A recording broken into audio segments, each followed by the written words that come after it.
Olá, muito bom dia! Seja muito bem-vindo aqui a mais uma edição do Camisa 8 aqui na tela da TV Cidade. Chegamos aqui ao nosso último programa do ano em clima de retrospectiva, mas claro, sempre projetando 2024. Então fica ligado que o Camisa 8 de hoje está muito especial. Vamos falar aqui de Ceará, de Fortaleza, de Ferroviário, de futebol feminino e claro, trazendo convidados muito especiais. Então já vamos começar o programa em alto nível, trazendo aqui um convidado que certamente muita gente conhece dos tempos de jogador, ele que brilhou com a camisa do Avaí, jogou por lá há muito tempo, pelo Corinthians também, ex-zagueiro Betão, que agora chegou para um novo desafio, agora ele é gestor, ele acabou de assumir ali o cargo de coordenador técnico de performance das categorias de base do Fortaleza. Betão, seja bem-vindo aqui ao Camisa 8. Malacó, prazer estar com vocês. Gisele, prazer estar com vocês.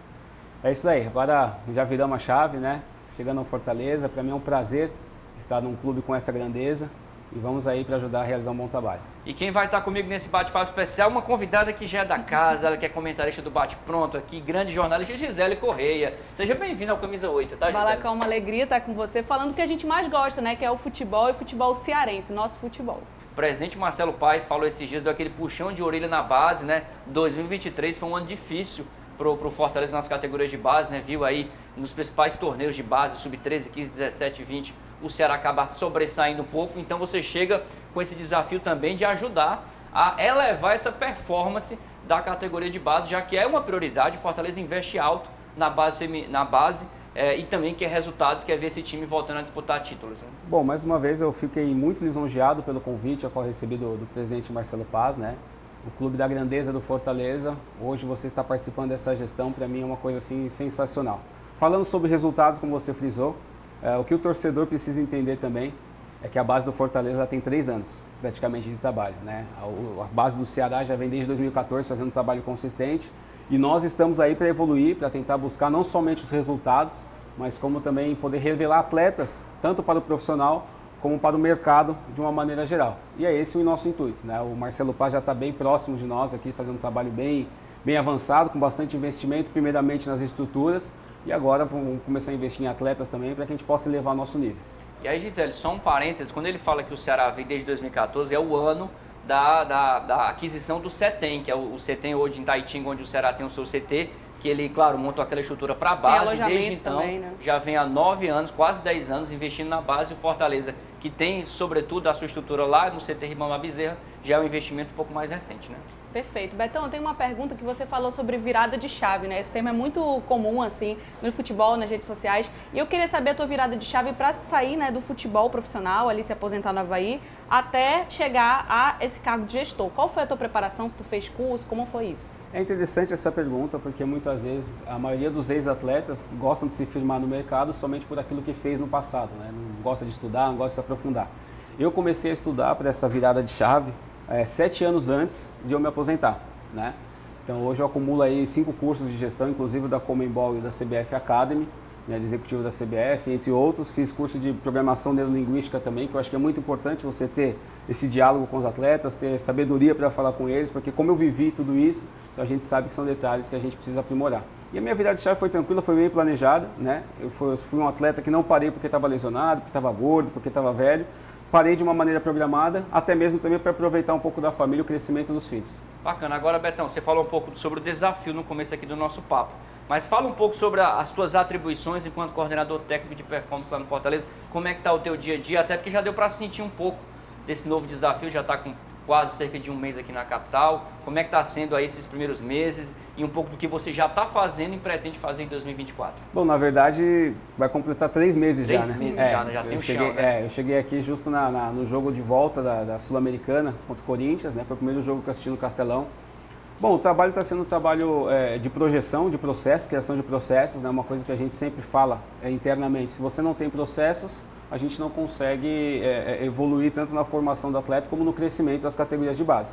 Então a gente vem alinhado ali junto com os outros departamentos, né? Fisiologia, o departamento de nutrição, a gestão da base de uma maneira geral, na criação desses processos para que os atletas consigam fazer uma evolução de trabalho paulatinamente. Não adianta a gente atropelar processos, não adianta a gente acelerar situações que a gente não vai acabar não formando ninguém. Então, como você falou, eu estou ali agora no próximo ano, nós vamos fazer uma divisão de categorias, vai ter o Sub-16, o Sub-17 e o Sub-20 junto com a transição. Hoje só tinha o Sub-17, então a gente vai fazer uma divisão nas categorias, desde o Sub-14 também, nós criamos o Sub-14, que só tinha o Sub-15, para a gente poder fazer uma coisa de escadinha que a gente fala, né? Então a gente faz um trabalho conjunto para que a gente possa aproximar nossa metodologia de trabalho da equipe principal, para que o atleta não sinta muito quando for fazer a transição. E pegando esse gancho rapidinho aqui também, Gisele, já que você falou das competições, Copa São Paulo de Futebol Júnior, já é em janeiro agora, pouco depois aqui do nosso bate-papo, então já é um desafio que você vai acompanhar, já observar de repente os atletas, de repente principalmente que jogadores podem vir a ser aproveitados no profissional. É sempre aquela expectativa, a Copinha é um torneio de vitrine, centenas de atletas saíram de lá e brilharam no cenário internacional. Como é que está esse acompanhamento que você vai fazer agora em janeiro, certamente, de assistir, de acompanhar essa delegação do Fortaleza na Copinha? Como eu falei, a gente precisa ter um entendimento que hoje o profissional do Fortaleza alcançou um patamar muito alto. Então, se alguém me pergunta hoje, Betão, você tem um camisa 9 na base que possa substituir o Lucero? É óbvio que não vai ter do mesmo nível. E esse é um trabalho que eu falei que é de formiguinha, que a gente vai começar a construir, né? Para você formar um atleta hoje em dia, se ficou claro no papel, é mais ou menos cerca de 5 anos que você demora para você pegar um menino com 12, 13 anos até ele se formar. Mas o acompanhamento que nós vamos fazer na Copinha, e já estamos fazendo, é justamente esse, para a gente poder garimpar, analisar o perfil dos atletas, né? Que a gente está criando lá, que a gente chama de ID-Leão, que é o atleta com as características culturais, históricas do clube, para que ele possa vir para a categoria principal. E na Copinha isso é um garimpo, é um olhar mais clínico, que é o torneio que está todo mundo olhando, tanto nacionalmente como internacionalmente, e aí a gente consegue tanto ver os atletas do Fortaleza, como de outros clubes também, para que a gente possa estar captando para vir trabalhar conosco. Perfeito, Betão. Você falou sobre o fato do Fortaleza estar realmente se profissionalizando mais na base agora, 3 anos daqui para lá. O Fortaleza passou 8 anos na Série C, e isso em termos de orçamento, claro que impacta. E aí eu queria entender também que agora esse bom momento do clube, esse orçamento milionário, né, que vem aí, como a base ela vai acabar sendo contemplada também nesse avançar mesmo da equipe. Olha, já está sendo contemplado, né? Quando eu chego aqui, já vejo diversas reformas no CT Ribamar Bezerra, né? Por exemplo, a ideia que já iniciamos o ano aí com o campo sintético, já está em trabalho de estrutura lá, já está tendo feito todo um planejamento para isso. Os refeitórios estão sendo reformulados também. A contratação de profissionais capacitados a gente tem visto que está sendo investido. E agora, nesse ano de 2024, eu acredito que nós vamos ter também um investimento em atletas para que a gente possa também elevar o nível. Não que os nossos não sejam capazes, mas para que a gente possa competir a nível nacional com os grandes, a gente precisa fazer esse investimento na captação de atletas.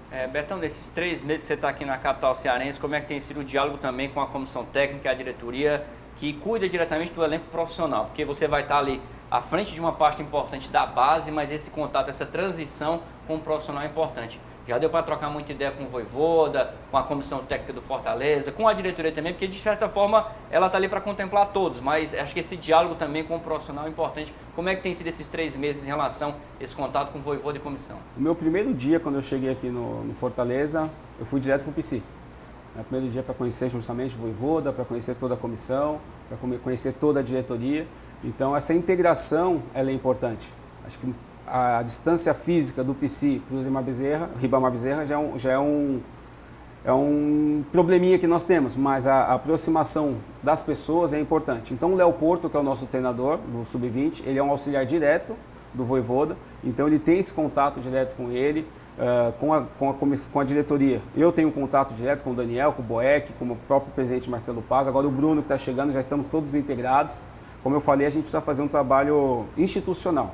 Não tem que ser da maneira que o Betão acha, não tem que ser da maneira que o treinador acha, mas tem que ser do Fortaleza, independente de quem esteja no comando, e isso está sendo feito.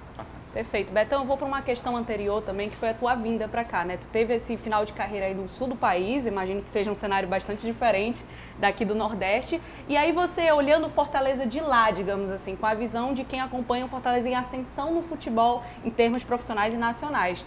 Por que o Fortaleza, né? Por que você veio para cá? O que te chamou a atenção e como foi esse contato com o Marcelo Paz também? Quando eu falei isso a primeira vez, num programa a qual que eu participei, as pessoas um pouco assustaram. Mas eu vou contextualizar, né? Quando eu recebi a mensagem do Marcelo Paz, eu já o conhecia quando atleta, né? Inclusive eu vim jogar aqui uma vez contra o Fortaleza em 2018, 2019, não me lembro, ele me presenteou com uma camisa e o mundo dá volta, né? E agora eu estou aqui vestindo a camisa do Fortaleza. Eu falei, quando eu recebi o convite do Marcelo, hoje você receber um convite para trabalhar no Fortaleza é como se fosse você estar sendo convocado para a seleção brasileira. As pessoas, você quer comparar o Fortaleza com a seleção brasileira? Não é a comparação da importância da camisa, mas sim da gestão. Hoje o Fortaleza tem a melhor gestão do Brasil, sem sombra de dúvidas.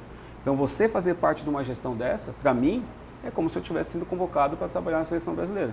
Então é essa visão que eu tenho do Fortaleza. E o Fortaleza, eu acredito que seja o clube que tenha mais lastro de crescimento hoje no futebol nacional. É claro que o Palmeiras, Corinthians, São Paulo estão no Flamengo, estão num patamar altíssimo, porém eu vejo o Fortaleza com um lastro de crescimento. Então isso também me chamou a atenção, me seduziu para fazer parte dessa construção. E de fato, se a gente observar o crescimento de onde o time estava até 2017 na Série C, a arrancada que ele dá da Série C para a final da Sul-Americana com chances reais de conquista de título é impressionante, e já tem um calendário de 2024 com possibilidade de repetir o feito e quem sabe dessa vez sendo campeão da Sul-Americana. Agora, Betão, falando um pouquinho da sua passagem como jogador, né? Você está vivendo o seu momento de gestor, mas enquanto jogador, 2 camisas em especial você vestiu que houve uma identificação muito forte. Pelo Corinthians, que você viveu bons e momentos difíceis também, de rebaixamento e tudo. A imagem do Betão muitas vezes saindo ali do campo, meio desnorteado, ali abalado com o rebaixamento, ninguém esquece. Mas a passagem pelo Avaí foi muito marcante. Eu queria que você falasse sobre esse momento também, que você construiu uma identificação tão grande com o clube catarinense lá, onde você se aposentou, que praticamente eles fizeram uma cerimônia de astro, né? A gente vê cerimônias assim muitas vezes para atacante, camisa 10, e você como zagueiro eternizado praticamente a camisa 3 que você vestiu lá. Relembra esse momento dessa sua despedida do futebol em grande estilo pelo Avaí, sendo reverenciado numa festa belíssima pela torcida. Olha, o privilégio que eu tenho profissionalmente quando eu era atleta é que eu passei por poucos clubes e quase todos os clubes que eu passei eu fiz mais de 200 jogos. Tanto no Corinthians, como no Dinamo de Kiev na Ucrânia, no Avaí, aí tá as imagens aí que a gente pode acompanhar. Eu fui o zagueiro que mais vestia a camisa do Avaí em todas as histórias do clube centenário, né? Se eu não me engano, eu fui o 6º atleta, de um modo geral, que mais vestiu a camisa do Avaí.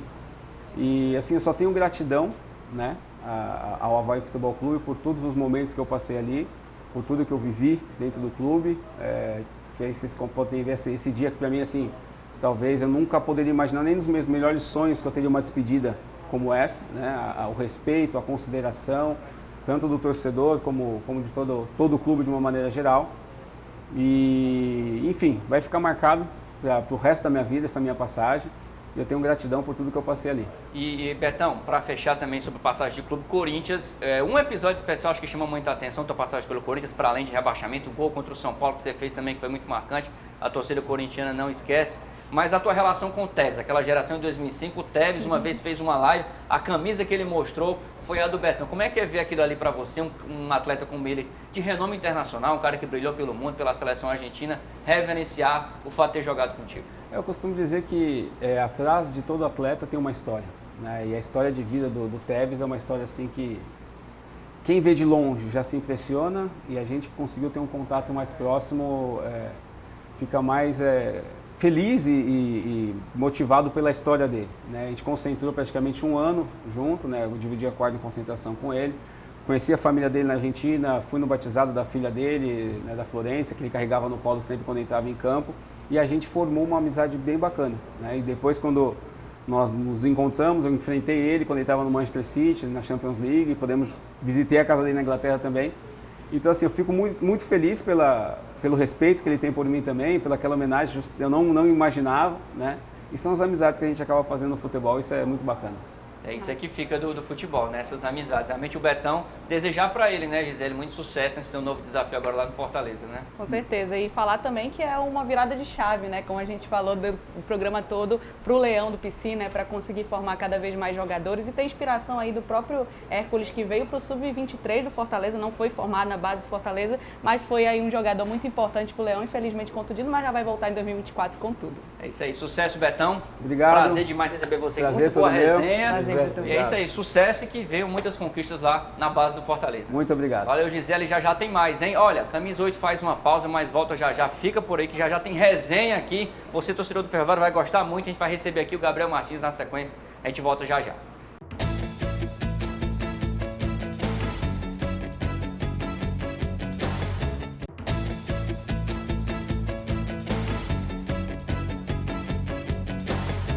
Olá, estamos de volta com o Camisa 8 e agora vamos fazer aquele momento da resenha. Vamos receber aqui nos estúdios um convidado especial e é ele, Gabriel Martins, atacante do Ferroviário, destaque na campanha do acesso e do título da Série D do Campeonato Brasileiro. Chega junto aqui, Gabriel, seja bem-vindo aqui ao Camisa 8. Mais uma vez com a gente nesse segundo bloco aqui, a nossa querida Gisele Correia.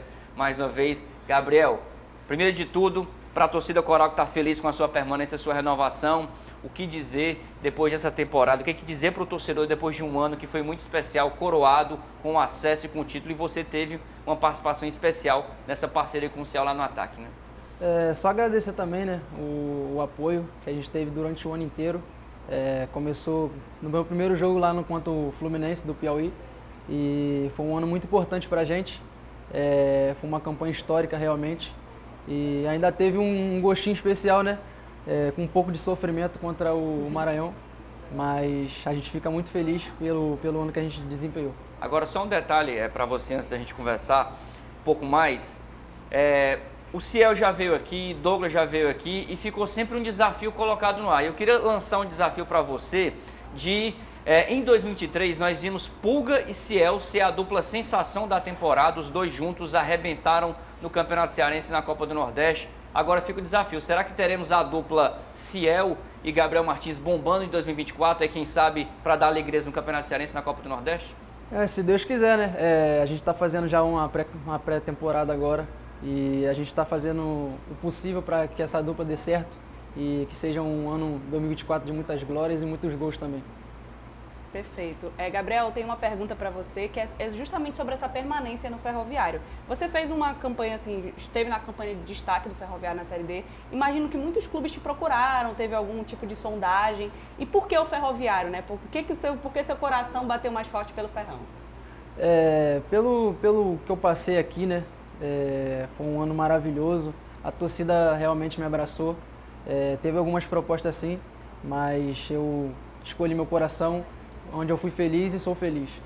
E foi uma temporada marcada por muitos gols e assistências. Acho que o saldo ficou bem positivo, né?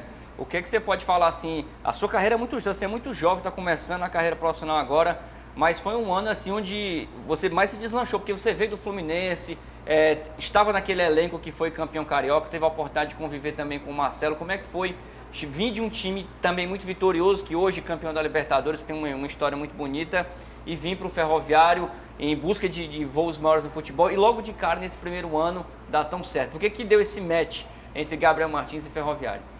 Foi também pela forma como todo mundo me recebeu aqui, a torcida, a diretoria, a comissão, principalmente os jogadores. Quando eu cheguei aqui, o Ciel já me chamou para conversar. Então, a base de muita conversa, de muito relacionamento mesmo no campo, e deu muito certo. Eu saí do Fluminense, joguei com vários craques lá, aprendi muito e tento trazer o máximo que eu absorvi com esses craques para cá pro Ferroviário.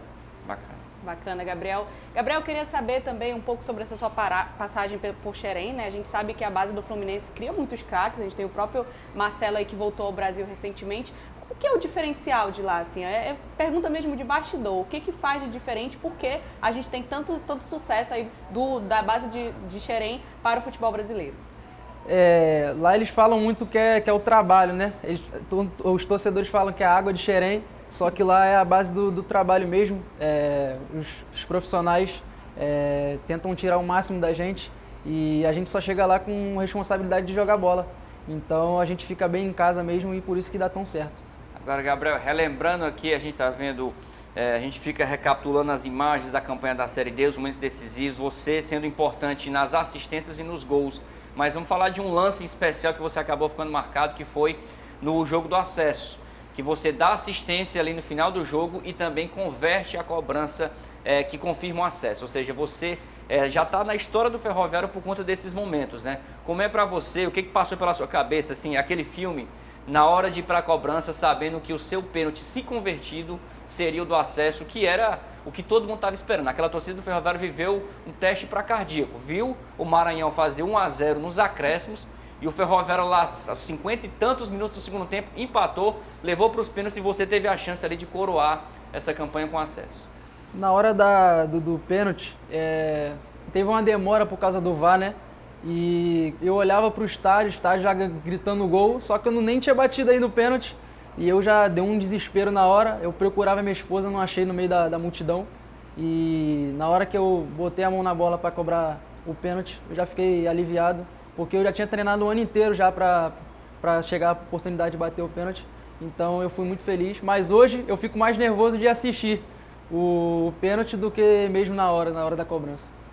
Gabriel, você chegou em abril ao Ferroviário, né? Veio aí, querendo ou não, repor essa posição que tinha perdido com o Eric Puga, que foi para o Ceará, mas você conseguiu se adaptar muito fácil. Eu queria saber um pouco dessa adaptação. Rio de Janeiro, Fortaleza, tem muita diferença? O sol, talvez, não sei, um pouco as praias. Você se sentiu mais em casa ou foi um pouco mais difícil essa adaptação? A minha adaptação foi bem mais fácil, porque o local onde a gente fica, né, é um pouco parecido com a minha cidade, que é Saquarema, no Rio, que tem muitas praias, então eu fiquei bastante agradável já, que é parecido um pouco com onde eu moro. Legal. Bacana. Agora, interessante a sua formação vindo do Fluminense. Agora, falando de 2024, como é que está sendo essa pré-temporada do Ferroviário? A estreia logo ali, a gente está fazendo aqui o último programa do ano, mas o Ferroviário já começa o ano já depois do Réveillon. Na primeira semana já tem esse primeiro jogo agora. 2024 já começa com um grande desafio, né, Gabriel? É classificar mais uma vez o Ferroviário para a fase de grupos. Ano passado foi sofrido, o Ferroviário 2023, melhor dizendo, o Ferroviário precisou ali passar por 2 mata-matas para só depois ir para a fase de grupos e chegou nas quartas de final. Esse ano vai ser o mesmo caminho, né? Lutar por esses 2 mata-matas para só depois chegar na fase de grupos. Como é que é começar o ano já com esse desafio que pode garantir ainda mais calendário para o Ferroviário? Porque ele faz esses 2 jogos, depois tem pelo menos 6 para tentar a classificação depois, né? A gente já vai começar com uma final, né? E a gente tem que adaptar ao máximo, porque trocou inúmeros jogadores, vem uma comissão nova e a gente está fazendo de tudo para adaptar o mais rápido possível com a filosofia de trabalho. Veio excelentes profissionais e a gente está agora tentando entrosar o mais rápido, porque a gente já começa o ano com uma final. Perfeito. E aí, falando dos planos do Ferroviário, também outros campeonatos, como o Campeonato Cearense e a própria Série C. Até onde o Tubarão da Barra pode chegar? Se você pudesse arriscar um palpite, claro que não com exatidão, futebol não é exato, mas em relação ao trabalho, ao esforço e às pretensões do Tubarão da Barra para 2024. A gente sonha com um título, né, cearense, a gente vai trabalhar para isso. Tem vários campeonatos e se der chance, o Ferroviário vai morder, como foi na Série D, que ninguém dava como campeão, e a gente foi devagarinho, engateando, até que chegou o momento a gente conseguiu pegar esse título. Interessante, viu, que o Douglas, quando veio aqui no Camisa 8, no começo da Série D, começou na Série D, ainda estava longe de qualquer expectativa, disse, olha, vamos buscar esse título porque vai ser o bicampeonato, o primeiro time cearense, bicampeão nacional. Ele foi lá, cumpriu, depois veio aqui, depois da promessa cumprida. E depois o Douglas, nessa volta dele aqui, já garantiu que, olha, Ceará e Fortaleza que se virem para chegar na final, porque uma vaga é do Ferroviário. Ou seja, tem ainda, Gabriel, esse peso dos 28 anos que o Ferroviário não conquista um título cearense. Ele tem 9 títulos, mas nos últimos 28 anos só dá Ceará ou Fortaleza. Esse rodízio, não à toa o campeonato tem esse nome, né, de manjadinho, porque ficou um pouco manjado, mas o Ferroviário quer acabar com essa festa, né? Quer quebrar esse tabu que seria histórico para o clube voltar a ser campeão depois de tanto tempo, e seria a 10ª conquista, né? Tá aí mais uma motivação para o Ferroviário esse ano, ser campeão cearense pela 10ª vez, né? A gente vai tentar fazer o possível para conseguir esse campeonato.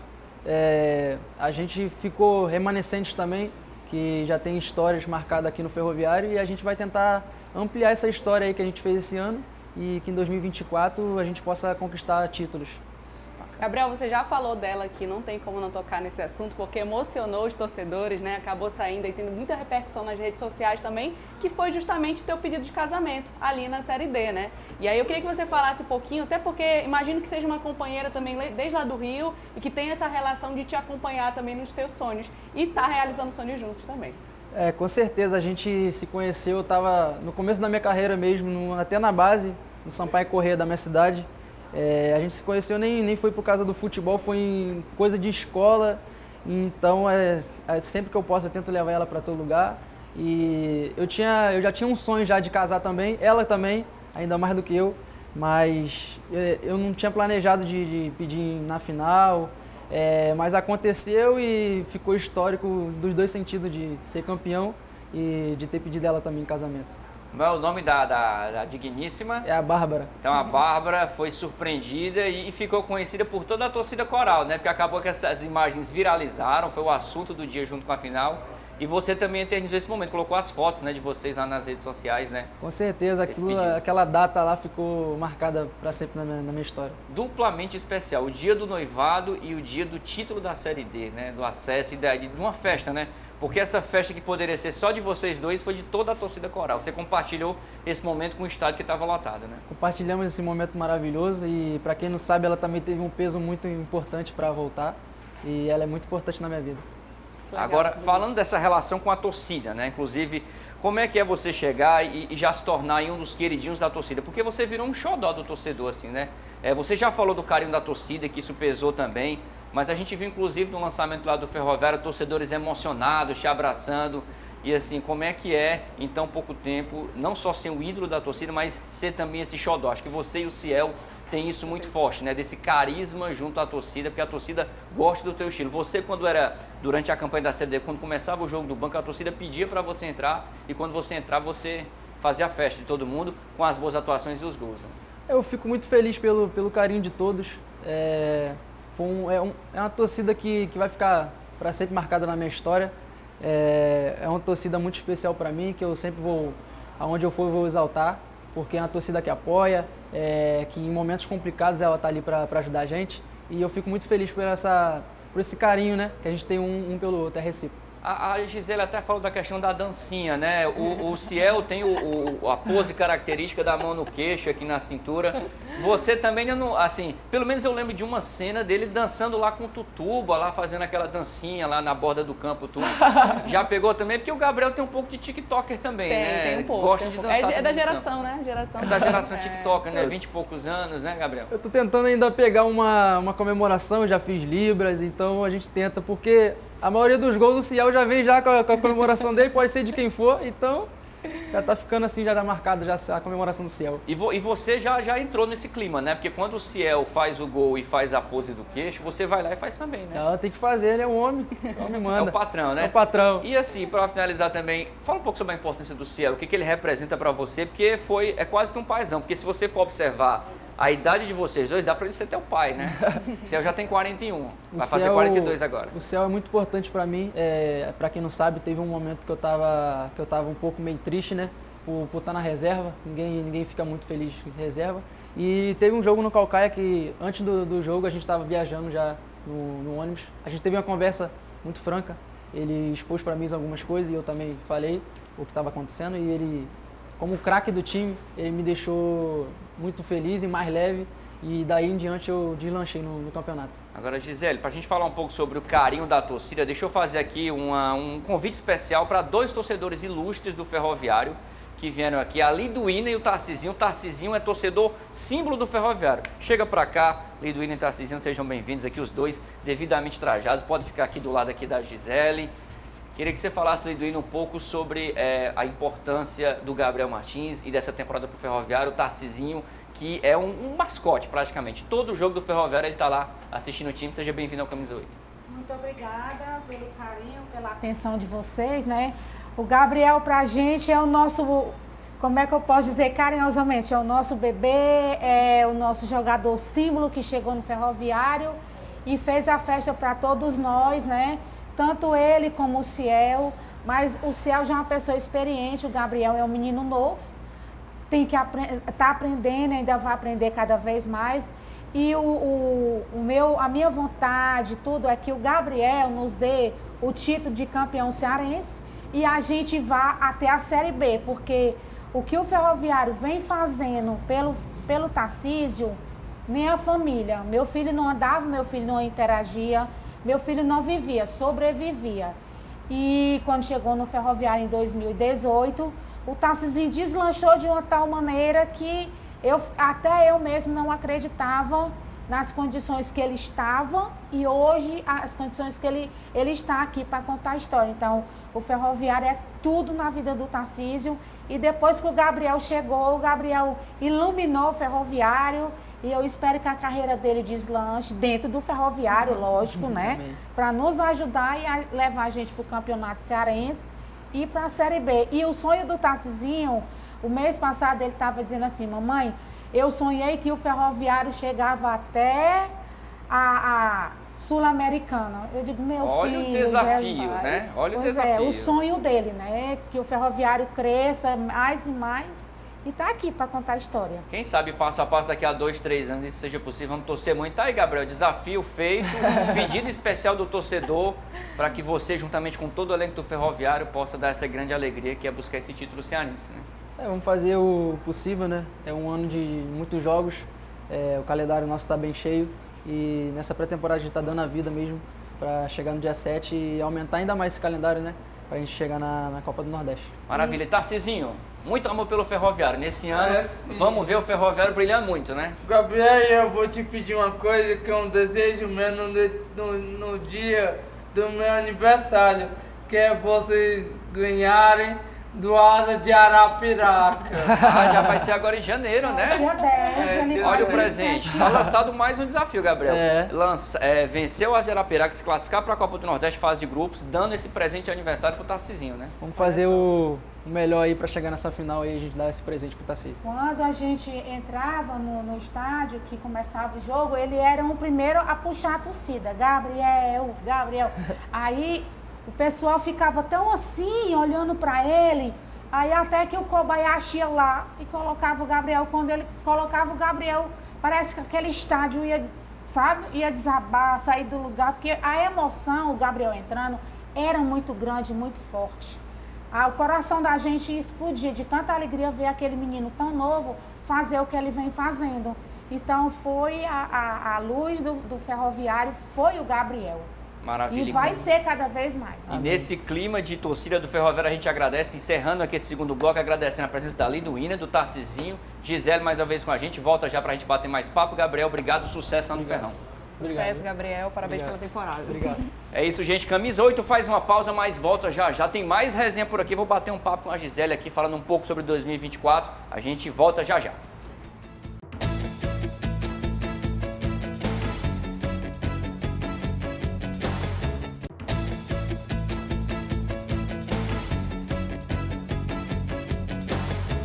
De volta com o último bloco do programa Camisa 8 e agora, aproveitando que a gente está no último programa do ano, vamos fazer uma retrospectiva dos principais acontecimentos aí do futebol cearense, nesse ano muito movimentado de Série A, Série B, Série C, Série D, Sul-Americana, enfim, teve competição demais. Gisele correu comigo aqui mais uma vez.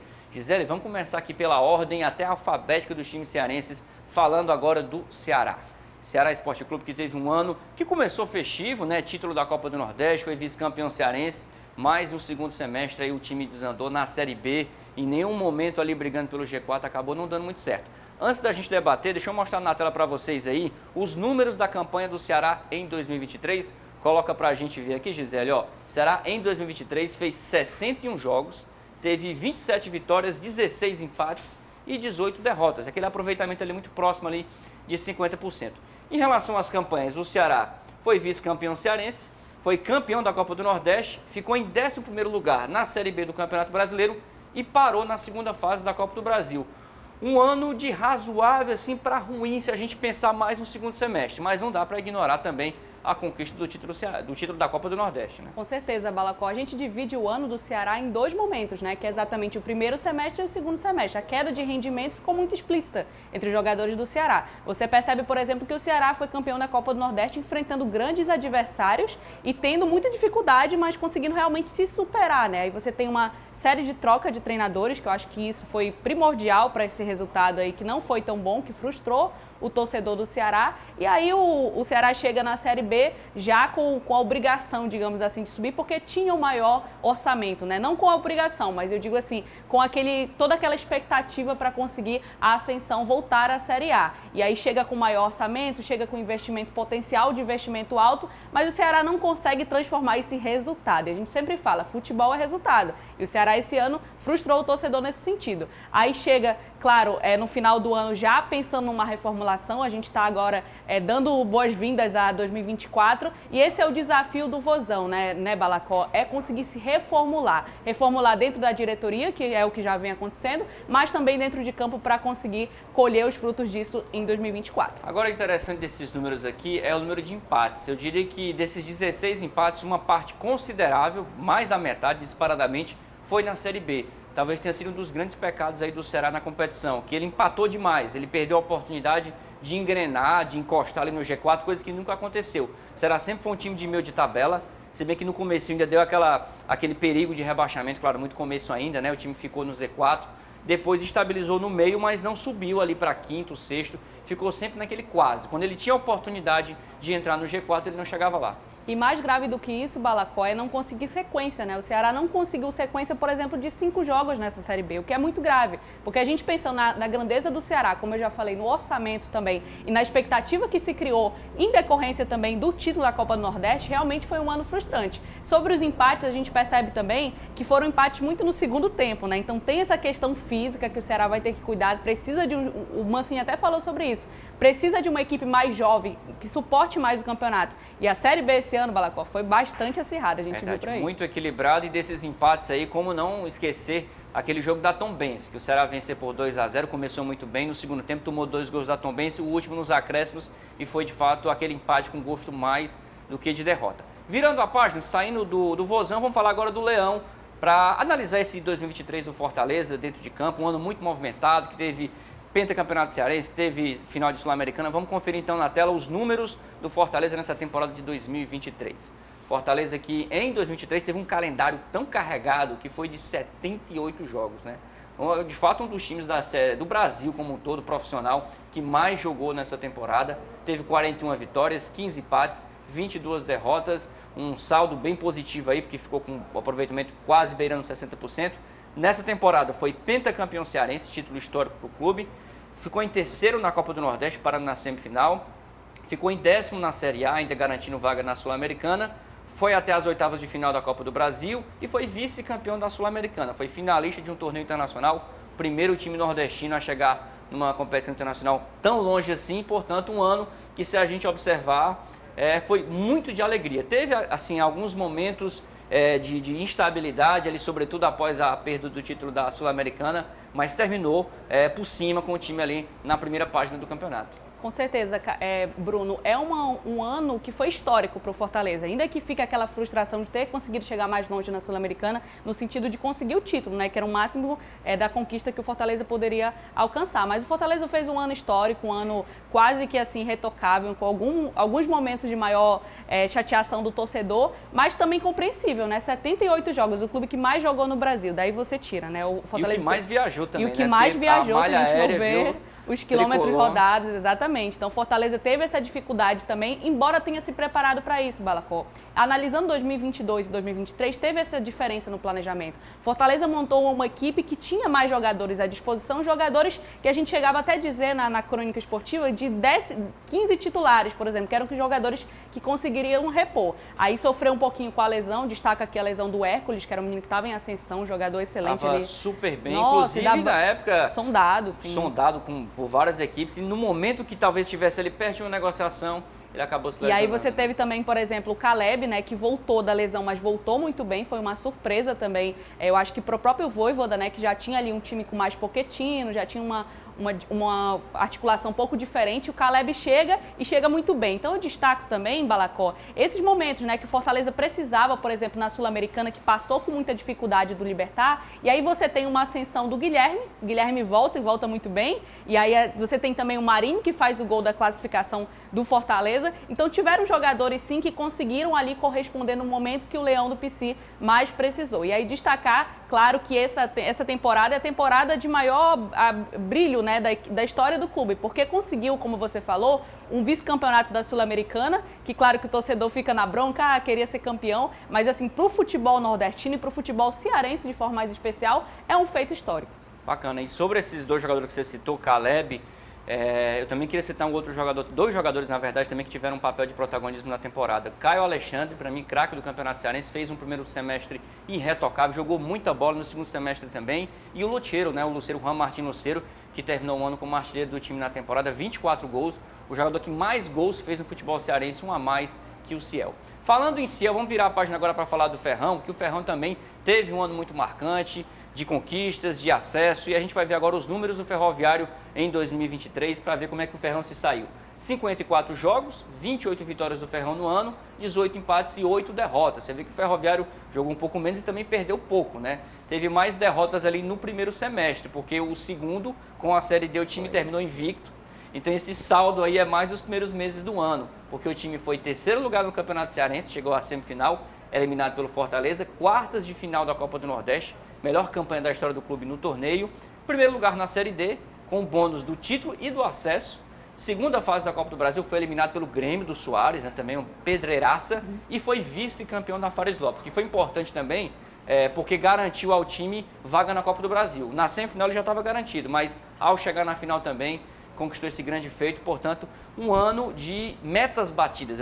Talvez seja o resumo desse ano do Ferroviário, onde o time conseguiu ir bem dentro do seu limite em cada competição. Com certeza, e a gente percebe um Ferroviário muito mais organizado, né? Assim, não só dentro de campo, que isso é óbvio pelos resultados, um campeonato de Série D, Balacó, que você que está nos assistindo talvez não saiba, mas foi a primeira vez na história desse formato de Série D que um clube consegue chegar de forma invicta à final e ser campeão. Então o Ferroviário realmente, mais uma vez, conseguiu fazer história no futebol brasileiro, futebol cearense, levar, né, o nome do nosso estado mais adiante. E também sobre os outros resultados, né, o Ferroviário perdeu no Campeonato Cearense para o pentacampeão, né, do campeonato. Então, assim, você pensar que o Ferroviário poderia até ter chegado mais longe no Cearense se não tivesse encontrado com o Fortaleza pela situação que estava e também, claro, pelo investimento dos clubes que é bem díspare. Então o Ferroviário chegou muito longe sim e quer mais em 2024, a gente já ouviu aqui mesmo no programa e vai ver um Ferroviário cada vez mais se reforçando, cada vez mais forte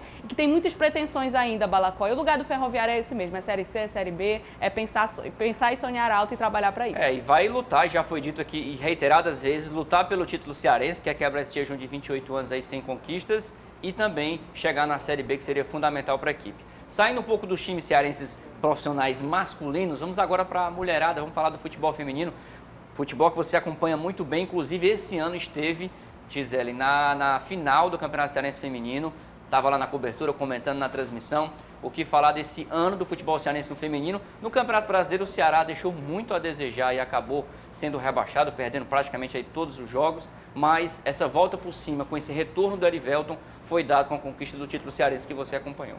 Com certeza, Bruno. E aí você tem uma virada de chave também quando a gente pensa em futebol feminino. A gente começou a temporada ali em agosto, mais ou menos, com, por exemplo, um campeonato sub-17, que até mesmo grandes federações, né, que já tem uma história maior, já tem uma caminhada maior no futebol feminino ainda não tem. Então você começa com um campeonato de base. Aí você tem o Ceará sendo campeão numa disputa acirradíssima ali no estádio Presidente Vargas. Estive na arquibancada acompanhando esse jogo com grandes revelações, né? Eu falo do lado do próprio Fortaleza, teve a Tainá, que está jogando Copa São Paulo, também jogou Copa São Paulo agora em dezembro. Então tem todo esse potencial, né, do nosso futebol cearense também de estar atraindo atletas, formando atletas. Aí você passa para o profissional. Você tem um Fortaleza e um Ceará que se reforçaram, né? Você tem a volta do Erivelton, que foi fundamental para a equipe do Ceará ser campeã.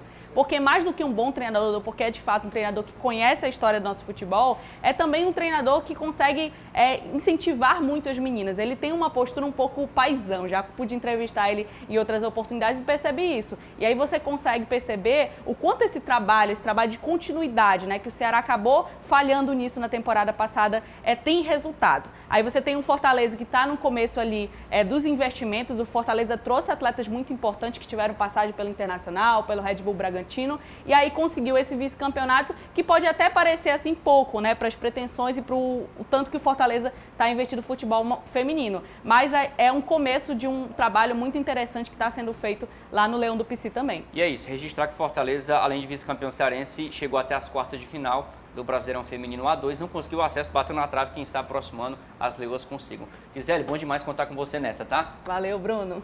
É isso, gente, a gente vai encerrando aqui mais uma edição do programa Camisa 8, mas lembrando pra você, viu, que Camisa 8 tá em todas as plataformas, segue a gente lá no Instagram, que é o camisa8.oficial, e acompanha as últimas notícias lá no gcmais.com.br/camisa 8. A gente fica por aqui desejando para todo mundo um feliz ano novo e que a gente volte em 2024 trazendo muitas boas notícias para o futebol e para o esporte cearense. Valeu, gente!